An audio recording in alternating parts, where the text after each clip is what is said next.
अस्सलाम वालेकुम everyone, welcome to my YouTube channel the problem solver.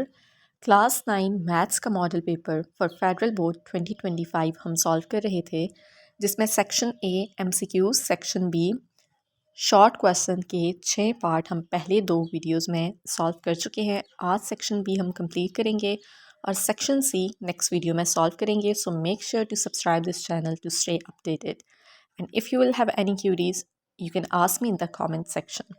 Now, without wasting any time, let's move towards the question. So short question का part number 7 है, जिसमें आपने locus find करना है। Book में आपके पास लोकस कंस्ट्रक्ट करने का कहा गया है, लेकिन यहाँ पे इक्वेशन फाइंड आउट करनी है। सो इसको सॉल्व करते हैं। तो इस क्वेश्चन की स्टेटमेंट को हम पहले अंडरस्टैंड कर लेते हैं। A triangular garden X Y Z. एक हमारे पास ट्रायंगुलर गार्डन है, ठीक है, जिसको नाम दिया गया है एक्स वाई जी का, एक्स वाई एंड जी, ठीक है। अब यहाँ पे हमारे पास उसके कॉर्नर्स भी बता दिए। एक्स क्या है, -4 और y है 12 0 और z है 4 8। Find locus of corners equidistance from X Z and Y Z. हमने लोकस फाइंड करना है जो इक्वी डिस्टेंट हो एक्स जेड से और वाई जेड से, ठीक है। सो आपने ये चीज़ माइंड में रखनी है कि अब देखिए ये ट्राइंगल है, ठीक है ना, ट्राइंगल की बात हो रही है। सो जब ये ट्राइंगल है और ये एक्स जेड है और ये वाई जेड है, तो ये इस पॉइंट पे इंटरसेक्ट कर रही हैं, एक दूसरे को कट कर रही हैं। तो जब भी आपके पास इंटरसेक्टिंग लाइंस की बात हो रही है और लोकस फाइंड करना है, सो उसके लिए आपने माइंड में रखना है the locus of point equal distance from two intersecting lines, ठीक है। हमने लोकस फाइंड करना है जो दो इंटरसेक्टिंग लाइन से इक्वल डिस्टेंस हो, वो क्या होता है, एंगल बाइसेक्टर होगा। इस पॉइंट पे एक्स जेड और वाई जेड एक दूसरे को इंटरसेक्ट कर रही हैं, तो उसके लिए जो लोकस ऑफ पॉइंट होगा वो इन दोनों का बाइसेक्टर होगा। और बाइसेक्ट का मतलब होता है एंगल को, एंगल बाइसेक्टर है, दैट मीन्स के दो इक्वल पार्ट्स में डिवाइड करना, ओके। अब लोकस की बात करते हैं, तो लोकस क्या है कि दैट मीन्स कि इस लाइन पे जो भी पॉइंट्स होंगे, ठीक है। लोकस क्या होता है हमारे पास, according to the definition, locus हमारे पास क्या होता है, द सेट ऑफ पॉइंट्स या collection of points that meet a specific condition, ठीक है। तो अब यहाँ पे कंडीशन क्या है कि वो पॉइंट्स जो एक्स जेड और वाई जेड से इक्वल डिस्टेंस पे हों, इक्वल डिस्टेंस पे हों। जैसे अब यहाँ पे अगर एक पॉइंट होगा, ठीक है, तो वो यहाँ पे इससे भी इक्वल डिस्टेंस पे आ रहा है, एक्स जेड से भी और वाई जेड से भी, ठीक है। सो अब हमने ये लोकस फाइंड करना है। तो लोकस फाइंड करने के लिए आपने क्या करना है, एक चीज़ ये तो आपको समझ आ गई है कि लोकस ऑफ पॉइंट जब दो इंटरसेक्टिंग लाइंस की बात हो रही है तो एंगल बाइसेक्टर होगा, ठीक है। सो सबसे पहले हमने ये एंगल फाइंड आउट करना है, ठीक है। दैट मीन्स कि हम इसको नाम दे देते हैं टेन जी का। ये आपने फार्मूला ऑलरेडी पढ़ा होगा, टेन जेड। अब हमारे पास क्या होता है, इन दोनों लाइंस की स्लोप से मिलके ऑलमोस्ट ये फार्मूला बनेगा। सो यहाँ से ये एंगल जा रहा है इस तरफ, ठीक है। सो इस लाइन की स्लोप, दैट मीन्स कि स्लोप को हम एम से रिप्रेजेंट करते हैं, तो वाई जेड माइनस इस लाइन की slope M X Z divided by 1 plus M X Z multiply by M Y Z, ठीक है। अब ये एंगल हमने फाइंड करना है और उसके लिए ये फार्मूला है। दैट मीन्स कि इन दोनों लाइंस की हमें स्लोप चाहिए है और वो दोनों स्लोप्स हमें मालूम नहीं है। सो सबसे पहले हम वो स्लोप्स फाइंड करेंगे। तो अब स्लोप का क्या फार्मूला है, हमने सबसे पहले इस लाइन की स्लोप फाइंड कर लेनी है एम वाई जेड, ठीक है। सो इसका हमारे पास क्या फार्मूला होगा, y2 minus y1 divided by x2 minus x1, ठीक है। ये स्लोप फाइंड करने का फार्मूला है जब हमारे पास दोनों पॉइंट्स गिवन हो। यहाँ पे z पॉइंट भी गिवन है और y पॉइंट भी गिवन है। सो z पॉइंट क्या है और y क्या है, 12 0 और z पॉइंट है 4 एंड 8, ठीक है। सो y z है, तो यहाँ पे हम x1 इसको कंसीडर करेंगे, इसको x2, ये y1 हो जाएगा, ये y2, ठीक है। सो ये हम स्लोप फाइंड कर लेंगे जब दोनों पॉइंट्स हमारे पास गिवन है। तो y2 क्या है 8, y1 क्या है 0 डिवाइडेड बाय z2 के x2 क्या है 4 और x1 क्या है 12। तो अगर हम इसको सॉल्व करें तो हमारे पास आ जाएगा -1। तो ये हमारे पास इस लाइन की स्लोप आ गई जो क्या है -1, ओके। अब हमने एक्स जेड की स्लोप फाइंड करनी है। तो इसके लिए हमारे पास क्या होगा, again y2 minus y1 divided by x2 minus x1। तो अब x और z दोनों पॉइंट्स हमारे पास गिवन है। x क्या है -4 और z है 4 8। तो अगेन ये x1 होगा, ये y1, ये x2 और ये y2। तो यहाँ पे हम वैल्यूज सब्स्टिट्यूट करेंगे। y2 that means 8 minus y1, और y1 क्या है -4, divided by x2 minus x1 मतलब 4 माइनस 4। अब इसको अगर हम सॉल्व करें तो 8 + 4 डिवाइडेड बाय 4 + 4, तो ये हमारे पास हो जाएगा 12/8, और अगर हम इसको सिंप्लीफाई करें तो it will become 3/2। 4 2 times 8 and 4 3 times 12। तो इस लाइन की जो स्लोप है, एक्स की जो स्लोप है, वो क्या है 3/2। ठीक है, अब हम यहाँ पे tan z, ये जो एंगल है ये हम फाइंड आउट कर सकते हैं, क्योंकि हमें ये एंगल फाइंड करने के लिए इन दोनों लाइंस की स्लोप्स चाहिए थी जो हम फाइंड आउट कर चुके हैं। अब हम ये एंगल फाइंड करते हैं। So tan z is equal to my z है। ठीक है, तो वो हमारे पास स्लोप क्या है -1 माइनस स्लोप ऑफ xz, और वो क्या है 3/2 डिवाइडेड बाय 1 प्लस, और इन दोनों स्लोप्स को हमने मल्टीप्लाई कर लेना है, दैट मीन्स -1 मल्टीप्लाई बाय 3/2। अब हमने इसको सॉल्व करना है। यहाँ पे -1 है, ये फ्रैक्शन है, तो सॉल्व करेंगे, 2 को इससे मल्टीप्लाई करेंगे, -2 -3 डिवाइडेड बाय 2 डिवाइडेड बाय, अब अगर इसको सॉल्व करें तो यहाँ पे भी 2 1 से मल्टीप्लाई हो जाएगा, और -3 डिवाइडेड बाय 2, क्रॉस मल्टीप्लिकेशन से मैंने फ्रैक्शन को सॉल्व किया है। ठीक है, सो tan z हमारे पास आ जाएगा -5/2 डिवाइडेड बाय -1/2, ये 2 और 2 कैंसिल हो जाएंगे, माइनस माइनस प्लस, सो tan z आ जाएगा 5। तो अब हमने z की वैल्यू फाइंड करनी है, तो z की वैल्यू फाइंड करने के लिए tan हम यहाँ से ख़त्म करेंगे, किस तरह से, दोनों साइड्स पे tan इनवर्स लेंगे। सो tan इनवर्स हम लेंगे 5 का, और फिर इसकी वैल्यू फाइंड करेंगे। So tan inverse of 5 is equal to 78.69। So ये हमारे पास आ जाएगा ये angle. Okay, so z angle हमने फाइंड आउट कर लिया है। ये फिगर मैंने यहाँ पे अगेन से ड्रॉ कर ली है। ठीक है, ताकि आपको अच्छे से क्लियर हो जाए। ये पूरा एंगल z एंगल हमने फाइंड आउट कर लिया था। अब ये जो एंगल बाइसेक्टर है, इस लाइन की इक्वेशन हमें चाहिए है, राइट। सो एक ये पॉइंट तो हमारे पास गिवन है, लेकिन दूसरा पॉइंट ये हमारे पास गिवन नहीं है। सो हमने इस लाइन की जो इक्वेशन फाइंड करनी है, उसके लिए हम इस लाइन की स्लोप और पॉइंट को यूज़ करेंगे। तो स्लोप का नाम दे देते हैं हम m। ठीक है, सो यहाँ पे हमारे पास पूरा एंगल हमने फाइंड किया है, हमें सिर्फ ये एंगल चाहिए है। ओके, सो ये एंगल हम फाइंड करेंगे, और ये स्लोप हम फाइंड करेंगे इन दोनों लाइनों को यूज़ करते हुए। ये पूरा एंगल हमारे पास गिवन है, सो ये एंगल हमारे पास क्या हो जाएगा, इसका हाफ हो जाएगा, क्योंकि ये हमारे पास लाइन जो है इस एंगल को बाइसेक्ट कर रही है, दैट मीन्स 2 हिस्सों में डिवाइड कर रही है। सो यही फार्मूला हम यूज़ करेंगे जो अभी यूज़ किया था, लेकिन क्योंकि हमारे पास हाफ एंगल है तो tan z/2 हो जाएगा। ओके, और जो इस लाइन की स्लोप है my/z माइनस इस लाइन की स्लोप को नाम दिया है m का, divided by 1 plus my/z multiply by m। तो tan ऑफ z की वैल्यू है हमारे पास 78.69 divided by 2 is equal to my/z। इस लाइन की स्लोप हम फाइंड कर चुके थे, -1 minus m divided by 1 plus my/z -1 होगा, और मल्टीप्लाई बाय m। तो यहाँ पे ये हम सॉल्व कर लेते हैं, 78.69 डिवाइडेड बाय 2, और इसका tan लेंगे तो हमारे पास आंसर आ जाएगा 0.8198, और इसको राउंड ऑफ कर लें तो 0.82 is equal to -1 minus m divided by 1 plus minus m। अब ये वैल्यू यहाँ पे डिवाइड हो रही है, इस साइड पे जाके इक्वल की दूसरी साइड पे जाके मल्टीप्लाई हो जाएगी। सो 0.82 से हम इसको मल्टीप्लाई करेंगे, is equal to -1 minus m, और 0.82 को 1 से मल्टीप्लाई करें 0.82 ही होगा, और माइनस m से मल्टीप्लाई करें तो 0.82 m is equal to -1 minus m। अब हमने क्या करना है, जो m जिनके साथ m है, ठीक है, उनके कोएफिशिएंट्स आपस में सॉल्व होंगे और कॉन्स्टेंट्स आपस में सॉल्व हो जाएंगे। ठीक है, सो उसके लिए हमने क्या करना है, 0.82 और 1 को इक्वल के एक साइड पे रखेंगे और m वाली वैल्यूज़ को दूसरे साइड पे। तो -m को इस साइड पे शिफ्ट कर लेते हैं, 0.82 को राइट साइड पे शिफ्ट कर लेते हैं। सो -m इस साइड पे जाके प्लस हो जाएगा, और -1 0.82 इस साइड पे जाके माइनस हो जाएगा।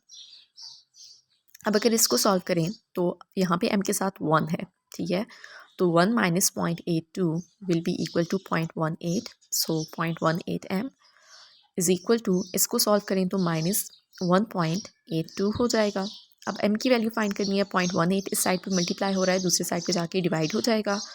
सो अगर हम इसको डिवाइड करें तो वी विल गेट, हमारे पास आंसर आ जाएगा 10.11। ओके, सो इस लाइन की स्लोप हमारे पास आ चुकी है 10.11। ठीक है, तो अब स्लोप भी हमारे पास हमने फाइंड कर ली है इस लाइन की, पॉइंट हमारे पास ऑलरेडी गिवन था। सो स्लोप और पॉइंट को यूज़ करते हुए अब इस लाइन की हम इक्वेशन फाइंड आउट करेंगे जो हमने फाइंड करनी थी। सो जेड पॉइंट हमारे पास गिवन है, स्लोप आ चुकी है m, तो इक्वेशन क्या होगी, y minus y one is equal to m multiply by x minus x1। अब y माइनस वाई वन तो 8 होगा, इज़ इक्वल टू m यहाँ पे होगा 10.11 और यहाँ पे माइनस साइन आएगा। ठीक है, बाय मिस्टेक मैंने यहाँ पे नहीं लिखा, सो माइनस आ जाएगा और multiply by x minus x1 है, सो इट विल बी 4। ये हमारे पास इस लाइन की इक्वेशन होगी। ठीक, अब इसके साथ जो चॉइस में क्वेश्चन है इसको हम सॉल्व करते हैं। तो इस क्वेश्चन की स्टेटमेंट को हम पढ़ते हैं और साथ साथ सॉल्व करते हैं। Given an equation of line, एक हमारे पास लाइन है, ठीक है, इस तरह से, और उसकी इक्वेशन हमारे पास है y is equal to 4x minus 2 और एक पॉइंट गिवन है and a point. How would you determine an equation of line that passes through this point and perpendicular to the given line? ठीक है, and express your answer in this form. एक हमारे पास line है और उसकी equation given है, दूसरा एक पॉइंट गिवन है, लेट्स से यहाँ पे 1 2। अब वो कह रहे हैं कि एक दूसरी लाइन है जो इस पॉइंट में से पास कर रही है और ये जो लाइन है उसके परपेंडिकुलर है। ठीक है, ये एक पॉइंट है, उसमें से पास कर रही है और इस लाइन के परपेंडिकुलर है और इस लाइन की इक्वेशन हमने फाइंड आउट करनी है। तो एक तो हमारे पास ये पॉइंट गिवन है और इस लाइन की इक्वेशन फाइंड करने के लिए दूसरा हम क्या कर लेते हैं, इस लाइन की स्लोप फाइंड कर लेते हैं, क्योंकि अब देखें यहाँ पे हमारे पास ये इस लाइन के परपेंडिकुलर है। ठीक है, सो हमारे पास इस लाइन की इक्वेशन भी गिवन है, इसकी हम स्लोप भी फाइंड कर सकते हैं और इसकी स्लोप की मदद से इस लाइन की स्लोप फाइंड करके फिर हम इसकी इक्वेशन इजीली फाइंड आउट कर सकते हैं। तो सबसे पहले तो हम इस लाइन की स्लोप देख लेते हैं क्या है। अब सबसे पहले इसकी इक्वेशन गिवन है y is equal to 4x minus 2 और हमारे पास इक्वेशन होती है y is equal to mx plus c। ठीक है, सो अगर हम इन दोनों को कंपेयर करें तो m की वैल्यू क्या आ जाएगी, 4। दैट मीन्स के इस लाइन की स्लोप क्या है हमारे पास, 4। ठीक है, इस लाइन की स्लोप क्या हो चुकी, 4। अब ये दोनों लाइन्स परपेंडिकुलर हैं। ठीक है, ये दोनों लाइन्स परपेंडिकुलर हैं और परपेंडिकुलर के लिए आपको ये मालूम होगा कि दोनों लाइन्स, जब हमारे पास दो लाइंस परपेंडिकुलर हो तो उनकी स्लोप्स का क्या रिलेशन होता है। लेट्स से इसकी स्लोप m है और इसकी स्लोप m1 है। ठीक है, सो हमारे पास क्या होता है कि m1 is equal to 1 by minus 1 by m। ठीक है, ये इस तरह से हमारे पास रिलेशन होता है और पैरेलल लाइंस के लिए अगर दो लाइंस हैं तो उनका प्रोडक्ट इक्वल होता है -1 के।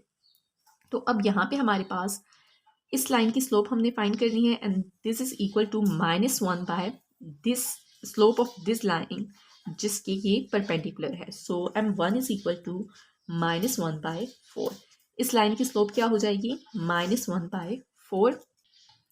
तो अब इस लाइन की हमारे पास एक स्लोप भी आ चुकी है और एक पॉइंट भी गिवन है। ठीक है, इस लाइन की स्लोप हमने मालूम कर ली, एक पॉइंट भी गिवन है। तो अब पॉइंट और स्लोप के जरिए हम इक्वेशन फाइंड करेंगे। सो वो हमारे पास क्या इक्वेशन होती है, किस तरह से, y minus y one is equal to m multiply by, अब यहाँ पे इस केस में m1 हम लिख लेंगे। ठीक है, क्योंकि इस लाइन की स्लोप को हमने m1 से रिप्रेजेंट किया है, इस लाइन की स्लोप m थी, m1 multiply by x minus x1। अब यहाँ पे y1 और x1 क्या है, ये जो पॉइंट है। ठीक है, सो पॉइंट क्या है 1 और 2 और स्लोप m1 क्या है -1 बाय 4। यहाँ पे वैल्यू सब्स्टिट्यूट करेंगे तो y माइनस y1 की वैल्यू आ जाएगी 2 इज इक्वल टू m1 की वैल्यू है -1 बाय 4, x माइनस x1 की वैल्यू आ जाएगी 1। अब यहाँ तक ये आंसर ठीक था, लेकिन उन्होंने फर्दर कहा है express your answer in this form y is equal to mx plus c। तो अब हमने इसको सिंप्लीफाई करना है फर्दर। सो 4 यहाँ पे मल्टीप्लाई हो रहा है, इस साइड पे जाके इधर डिवाइड हो रहा है, इस साइड पे जाके मल्टीप्लाई होगा। So 4y minus 4 2 times 8 is equal to, यहाँ पे -1 रह जाएगा जिसको हम x से मल्टीप्लाई करेंगे तो -x एंड -1 को -1 से मल्टीप्लाई करें तो 1। ठीक है, अब हमने क्या करना है, हमें एक साइड पे इस तरह से हमने लिखना है y is equal to mx plus c। So y equation के एक साइड पे होना चाहिए। अब -8 को इस साइड पे शिफ्ट करेंगे, इधर माइनस है उस साइड पे जाके प्लस हो जाएगा। 4y is equal to -x plus 1 plus 8 and 4y is equal to -x + 9 और 4 यहाँ पे डिवाइड हो जाएगा। So y is equal to x + 9 divided by 4 और इसको अब हमने स्प्लिट कर लेना है, ठीक है। x के साथ भी डिवाइड हो जाएगा और 9 के साथ भी। So y is equal to x/4 + 9/4, ठीक है। सो ये हमारे पास इस फॉर्म में आ जाएगा y is equal to mx + c और इसके अकॉर्डिंग m की वैल्यू क्या हो जाएगी, देखिए x है तो उसके साथ 1 मल्टीप्लाई हो रहा है। सो m की वैल्यू आ जाएगी 1/4 और c की वैल्यू आ जाएगी 9/4 और ये इसका आंसर होगा। यहाँ पे मैंने माइनस साइन स्किप कर दिया जो x के साथ था, ठीक है। सो -x होगा यहाँ पे और यहाँ पे m की वैल्यू आ जाएगी -1/4। हमने इस फॉर्म में आंसर लिखना था, सो ये इसका आंसर होगा। क्वेश्चन नंबर 2 का जो 8 पार्ट है ये सिंगुलर फिगर्स के टॉपिक से है, सो इसको सॉल्व करते हैं। ओके, सो क्वेश्चन क्या है हमारे पास कि in the adjacent similar figures, दो हमारे पास सिमिलर फिगर्स हैं, ठीक है। And find the value of x and ratio of volumes V1 and V2, ठीक है। दो हमारे पास सिमिलर फिगर्स हैं। सो सिमिलर फिगर्स का सबसे पहले तो आप देख लें क्या होती हैं, जिनकी जो बिल्कुल एक जैसी होंगी, ठीक है। दैट मीन्स कि उनके शेप भी एक जैसी होगी लेकिन साइज़ डिफरेंट हो सकता है। तो अब हमारे पास जब सिमिलर फिगर्स हैं तो यहाँ पे हमने x की वैल्यू फाइंड करनी है और एक इसका वॉल्यूम का, दोनों फिगर्स की वॉल्यूम का की रेशो फाइंड करनी है। सो लेट्स से जो पहली फिगर है उसका वॉल्यूम v1 है, इसी तरह से हाइट h1 है और दूसरी जो फिगर है उसका वॉल्यूम v2 और हाइट h2 हो जाएगी, ठीक है। तो सबसे पहले तो हमने x की वैल्यू फाइंड करनी है। तो जब भी आपके पास सिमिलर फिगर्स होंगी their corresponding sides will be proportional. Proportional का क्या मतलब हुआ कि जैसे यहाँ पे अब एक फिगर में हाइट गिवन है 4 सेंटीमीटर और दूसरी की हाइट जो है वो 2 सेंटीमीटर है। पहली फिगर में जो हमने x फाइंड करना है और दूसरी फिगर में उस साइड की लेंथ है 4 सेंटीमीटर, तो वो आपस में प्रोपोर्शनल होंगे। किस तरह से हम उसको लिखेंगे, अब जो पहली फिगर है उसकी हाइट है 4 और दूसरी फिगर की हाइट है 2। तो जब हमारे पास रेशो होती है हम इस तरह से लिखते हैं ना 4:2 और उसको हम इस तरह से फ्रैक्शन की फॉर्म में भी लिख सकते हैं। और जब दो रेशोज इक्वल होती हैं तो उसको प्रोपोर्शनल कहा जाता है। सो प्रोपोर्शनल का क्या मतलब हुआ कि ये जो हमारे पास हाइट है 4 एक फिगर की और दूसरी की जो हाइट है, ठीक है, and that is equal to हमारे पास एक की साइड है x और दूसरी फिगर में उसी तरह की जो साइड है वो है 4 centimetre. So x divided by 4। अब आपने x की वैल्यू फाइंड करनी है, 4 इस साइड पे जाके मल्टीप्लाई होगा, divided by 2 is equal to x और 4 टाइम्स 16 या आप इस तरह से कैंसिल कर लें। सो x की वैल्यू आ जाएगी हमारे पास 8 सेंटीमीटर। ओके, अब नेक्स्ट हमने फाइंड करना है इन दोनों फिगर्स की जो वॉल्यूम है उसकी रेशो हमने फाइंड करनी है। अब हमारे पास वैसे वॉल्यूम होता है क्यूब में, ठीक है ना। तो V1 divided by V2 and it will be equal to H1 divided by H2 और इसका क्यूब लेंगे हम, ठीक है। सो जो हमारे पास पहली फिगर है दैट मीन्स जिसकी हाइट है H1, सो उसकी वैल्यू है 4 डिवाइडेड बाय दूसरी फिगर की जो हाइट है वो है 2, तो इनका हम क्यूब लेंगे। And V1 divided by V2 is equal to, इसको अगर हम सॉल्व करें सो हमारे पास आ जाएगा 64 डिवाइडेड बाय 8 और इसको फर्दर सॉल्व करें तो it will be 8 divided by 1। So V1 divided by V2 is equal to 8/1 या फिर हम इसको लिख सकते हैं V1 ratio V2 is equal to 8:1। अब इसके साथ जो चॉइस में क्वेश्चन है वो प्रोबेबिलिटी की टॉपिक में से है, सो इसको सॉल्व करते हैं। तो हमारे पास क्वेश्चन है a fair die is rolled 75 times and 5 appears up 20 times, कि एक डाई जो है वो रोल किया जा रहा है 75 टाइम्स, ठीक है। और 5 जो है, अब एक डाई पे हमारे पास कौन कौन से नंबर्स होते हैं 1 2 3 4 5 6, ठीक है। तो 5 कितनी दफ़ा आ रहा है 20 times. What is the relative frequency of appearing any number up except 5, ठीक है। एक डाई पे हमारे पास नंबर्स होते हैं 1 2 3 4 5 6, ठीक है। और उसको 75 टाइम्स जो है वो रोल किया गया है। अब वो कह रहे हैं कि अगर 5 जो है वो 20 टाइम्स अपीयर हो रहा है तो बाकी नंबर्स 1 2 3 4 एंड 6 अदर देन 5, ठीक है, उन केस जो है आने की कितनी रिलेटिव फ्रिक्वेंसी है। अब प्रोबेबिलिटी और रिलेटिव फ्रिक्वेंसी में क्या डिफरेंस है, प्रोबेबिलिटी होती है कि चांसेस कि ये इवेंट अकर होने के ये चांसेस हैं, और रिलेटिव फ्रिक्वेंसी क्या है जब वो इवेंट अकर हो चुका होता है, ठीक है। So relative frequency find out करने का क्या फार्मूला है, number of times an event has occur divided by number of trials.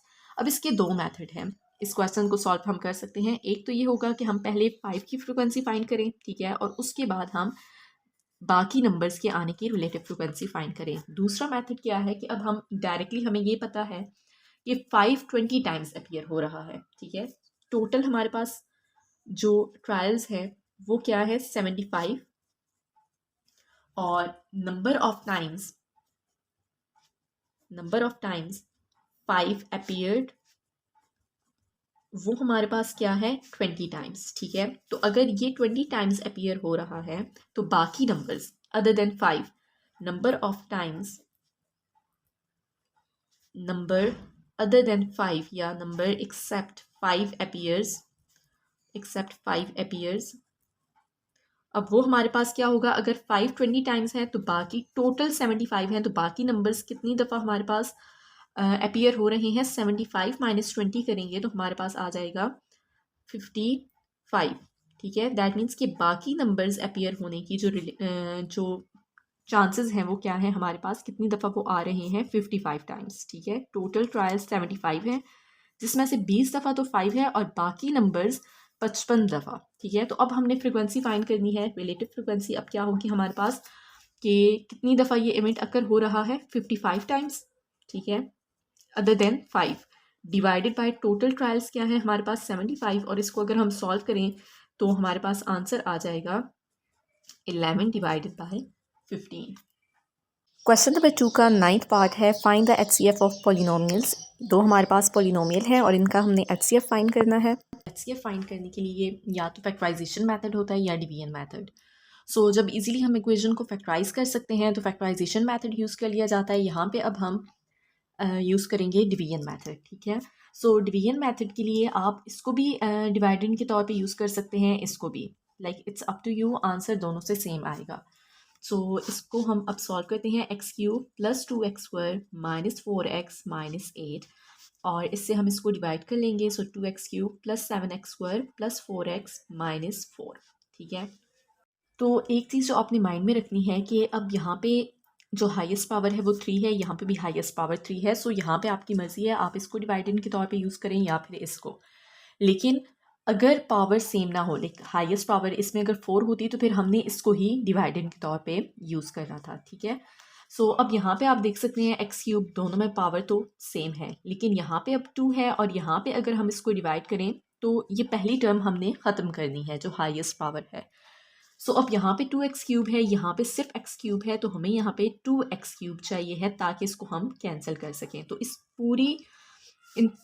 पूरी वैल्यू को, पूरे एक्सप्रेशन को जो है हम 2 से मल्टीप्लाई कर लेंगे। सो 2x cube plus 2 times 4x², 2 4 times 8x and 2 8 times 16, ठीक है। अब हम इसको डिवाइड कर सकते हैं। अब अगर हम 1 से इस पूरे एक्सप्रेशन को अगर हम 1 से मल्टीप्लाई करें तो हमारे पास क्या आ जाएगा, 2x cube plus 7x² plus 4x minus 4, और यहाँ पे हम साइन चेंज कर लेंगे, जो प्लस है उनको माइनस में और जो माइनस है उसको प्लस में। अब ये कैंसिल हो जाएगा, ठीक है। यहाँ पे हमारे पास आ जाएगा 4 माइनस 7 माइनस 3x², यहाँ पे माइनस 12x और यहाँ पे माइनस 12। अब ये जो हमारे पास एक्सप्रेशन है minus 3x² minus 12x minus 12, यहाँ से हम माइनस 3 कॉमन ले सकते हैं, ठीक है। माइनस 3 को अगर कॉमन लें तो बाकी आ जाएगा x² plus 4x and plus 4, ठीक है। अब हमने क्या करना है, इसको डिवाइडेंड के तौर पे यूज़ करना है और इसको इससे डिवाइड करेंगे, ठीक है। सो 2x cube plus 7x² plus 4x minus 4, और x² प्लस 4x प्लस 4 से हम इसको डिवाइड करेंगे। अब यहाँ पे x क्यूब है, ठीक है ना। अब देखिए यहाँ पे x² था, ये पावर स्मॉलर थी, यहाँ पे 3 थी पावर, तो हम इससे डिवाइड नहीं कर सकते थे, तो यहाँ पे इसको हमने डिवाइडेंड के तौर पे लिया और इससे हम अब इसको डिवाइड करेंगे। अब यहाँ पे x क्यूब है, यहाँ पे x² है। सो एक तो हमने क्या करना है, इस पूरी जो एक्सप्रेशन है इसको 2 से मल्टीप्लाई करेंगे और दूसरा x से। जब इसको हम 2x से मल्टीप्लाई करेंगे तो क्या हो जाएगा 2x क्यूब, ठीक है। सो ये कैंसिल हो सकेंगे।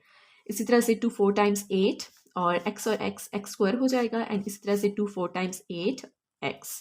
अब यहाँ पे हमने साइन चेंज करने हैं, ठीक है। ये कैंसिल हो जाएंगे, बाकी आ जाएगा माइनस x² माइनस 4x और माइनस 4, ठीक है। अब यहाँ पे देखें पावर 2 है, यहाँ पे भी पावर 2 है। सो अभी हम इसको डिवाइड कर सकते हैं। अब अगर आप यहाँ पे देखें तो ये सारी वैल्यूज सेम है, ठीक है, इन सब के साथ प्लस का साइन है और इन सब के साथ माइनस का साइन है। सो अब हमने क्या करना है, इस पूरे एक्सप्रेशन को -1 से मल्टीप्लाई करना है। सो -x² -4x -4, यहाँ पे साइन चेंज हो जाएंगे।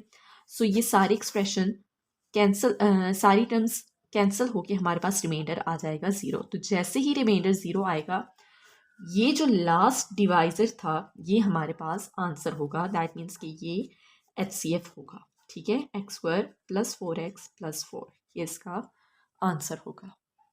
अब इसके साथ जो चॉइस में क्वेश्चन है ये भी स्टैटिस्टिक्स के टॉपिक में से लिया गया है। सो इसको सॉल्व करते हैं। इन अ 50 ओवर क्रिकेट मैच, एक 50 ओवर का जो क्रिकेट मैच है उसमें average run score bye Pakistani team for different session of innings is given below. हमारे पास ये कुछ ओवर्स के हिसाब से रन रेट बता दिया गया है कि पहले 10 ओवर्स में 12 रन पर ओवर हैं, इसी तरह से 11 to 35 ओवर में 6 रन पर ओवर, और 36 से 50 ओवर तक 13 रन पर ओवर हैं। And find average run score by the team, हमने एवरेज रन फाइंड आउट करने हैं, ठीक है। सो सबसे पहले तो हमारे पास टोटल ओवर्स हमें मालूम है 50 ओवर्स हैं, ठीक है, और इसके अलावा हमें रन्स पर ओवर मालूम है। सो x1 हो जाएगा 12, x2 6 और x3 13। पहले 10 ओवर्स, ठीक है, तो वो W1 से हम इसको डिनोट करेंगे। इसी तरह से 11 से 35 मतलब कि 25 ओवर के लिए 6 रन थे। सो x2 6 और W2 हमारे पास 25 हो जाएगा, और 36 से 50 मतलब कि 15 ओवर, तो W3 हो जाएगा 15 और रन्स 13 है। सो ये x3। अब हमने एवरेज जो है रन्स फाइंड आउट करने हैं, ठीक है। सो उसके लिए क्या करना है, हमने दैट मीन्स के मीन एक तरह से फाइंड आउट करना है, वेटेड एवरेज फाइंड आउट करनी है, ठीक है। सो इसके लिए हमारे पास वेटेड एवरेज फाइंड आउट करने के लिए सबसे पहले तो हमें वेटेड सम पता होना चाहिए। तो उसका फार्मूला क्या है कि W1 multiply by x1 plus करेंगे W2 x2 को मल्टीप्लाई करेंगे और प्लस कर देंगे W3 और x3 को मल्टीप्लाई करके। तो अगर हम इसको सॉल्व करें तो दैट मीन्स कि 12 मल्टीप्लाई बाय 10 प्लस x1 को पहले लिखें या W1 को पहले लिखें वैल्यूज़, तो it doesn't matter because multiplication पे कम्यूटेटिव प्रॉपर्टी अप्लाई होती है, ठीक है। इसी तरह से अब W2 है 25 मल्टीप्लाई बाय x2 है 6 प्लस W3 है 13 मल्टीप्लाई बाय W3 होगा 15 और x3 है हमारे पास 13, ठीक है। सो अब इन सब को अगर हम सॉल्व करें तो हमारे पास आ जाएगा 120 प्लस ये आ जाएगा 150 प्लस ये आ जाएगा हमारे पास 195, और अगर इन सब को ऐड करें तो हमारे पास आ जाएगा 365। तो वेटेड एवरेज का फार्मूला क्या है हमारे पास, sum of weighted terms divided by sum of weights. So ये हमारे पास वेटेड सम कितना है 365 डिवाइडेड बाय, अब तमाम ये जो वेट्स हैं इनका अगर हम सम करें तो ये टोटल ओवर्स हमारे पास कितने थे 50। अब इससे अगर हम इसको डिवाइड करें तो हमारे पास वेटेड एवरेज आ जाएगी 365 divided by 50, so that will be equal to 7.3। That means के average run score by the team is 7.3।